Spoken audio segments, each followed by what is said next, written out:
প্রথমে কারখানার মধ্যে ঢুকে শাসানি, তারপর জুট মিলের মধ্যে পড়ে থাকা লোহার পাইপ দিয়ে বেধড়ক মার, কাকুতি মিনতি করলে পর পর চড় থাপ্পড়।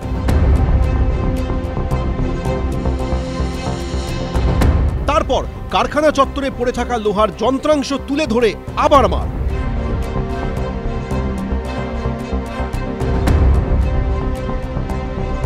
শনিবার সকালে উত্তর 24 পরগনার জগদ্দলের অকল্যান্ড জুট মিলে ঢুকে এভাবেই তাণ্ডব চালালো একদল দুষ্কৃতী। কারখানার প্রোডাকশন ম্যানেজারের উপর চড়াও হয়ে চলল অত্যাচার। আর এই ঝামেলার জেরে অনির্দিষ্টকালের জন্য বন্ধ করে দেওয়া হলো ব্যারাকপুর শিল্পাঞ্চলের বহুদিনের পুরনো এই জুট মিল। আচমকা কর্মহীন হয়ে গেলেন 4000 শ্রমিক।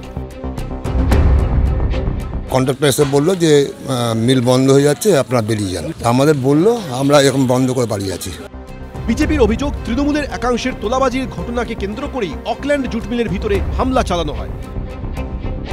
তোলাবাজিতে অতিষ্ঠ হয়ে গেছে পুরো ইন্ডাস্ট্রি, জুট ইন্ডাস্ট্রি। যে মারধর করেছে এখানকার কাউন্সিলরের কে ছেলে আছে, 4 লাখ টাকা ওকে মাসে দিতে হবে কোম্পানিকে। আর এমএলএ বলছে 40,000 টাকা তোমাকে দেবো, বাদ বাকি আমি নেব। এই 40,000 আর 4 লাখের লড়াইয়ের মধ্যে এই মারামারি, অফিসারদেরকে চমকানো। উল্টো পাল্টা কথা আছে। এটা প্রাক্তন সাংসদের খেয়ে দে কাজ নেই।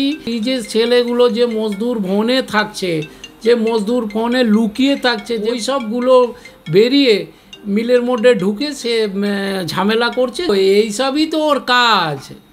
কারোকে ফাঁসাবে 4 লাখ টাকা। অকল্যান্ড জুট মিলের এই ঘটনায় নাম না করে জগদ্দলের তৃণমূল বিধায়ক ও দমদম ব্যারাকপুর সাংগঠনিক জেলা আইএনটিটিউসি সভাপতি সোমনাথ শ্যামকেও কাঠগড়ায় তুলেছেন অর্জুন সিং। এক তোলাবাজ আছে, যে আইএনটিটিউসি প্রেসিডেন্ট আছে। জেলাতে যাকে দায়িত্ব দেওয়া হয়েছে তারা শুধু ইন্ডাস্ট্রি জুট মিলের মধ্যে কত জায়গায় কন্ট্রাক্টরি করবে এই নিয়ে এখন লড়াই চলছে। এখানে কোনো রকম রাজনৈতিক ব্যাপার এবং কোনো রকম ব্যাপার নয়। প্রাক্তন সাংসদ অর্জুন, ওনার কাজ এবং কর্ম এটাই ছিল আগে যে উনি মালিকদের কাছ থেকে পয়সা চাইতেন এবং পয়সা না দিলে ঝামেলা করাতেন। সেই কাজটাই উনি অন্য মাথায় সবসময় বলার চেষ্টা করেন। আক্রান্ত প্রোডাকশন ম্যানেজার শঙ্কর তরফদারকে ভর্তি করা হয়েছে হাসপাতালে। পুলিশ সূত্রে খবর, অকল্যান্ড জুট মিল কর্তৃপক্ষের লিখিত অভিযোগের ভিত্তিতে মূল অভিযুক্তকে গ্রেফতার করা হয়েছে। আরেকজনকে আটক করে জিজ্ঞাসাবাদ করছে জগদ্দল থানা। অন্যদিকে তৃণমূলের শ্রমিক সংগঠন আইএনটিটিউসির বিরুদ্ধে হুমকি ও অসহযোগিতার অভিযোগ তুলে হাওড়া জুট মিলে ঝুলিয়ে দেওয়া হলো সাসপেনশন অফ ওয়ার্কের নোটিশ। ফলে কর্মহীন হয়ে পড়লেন প্রায় 1,500 শ্রমিক। সমীরণ পাল ও সুনীত হালদার, এবিপি আনন্দ।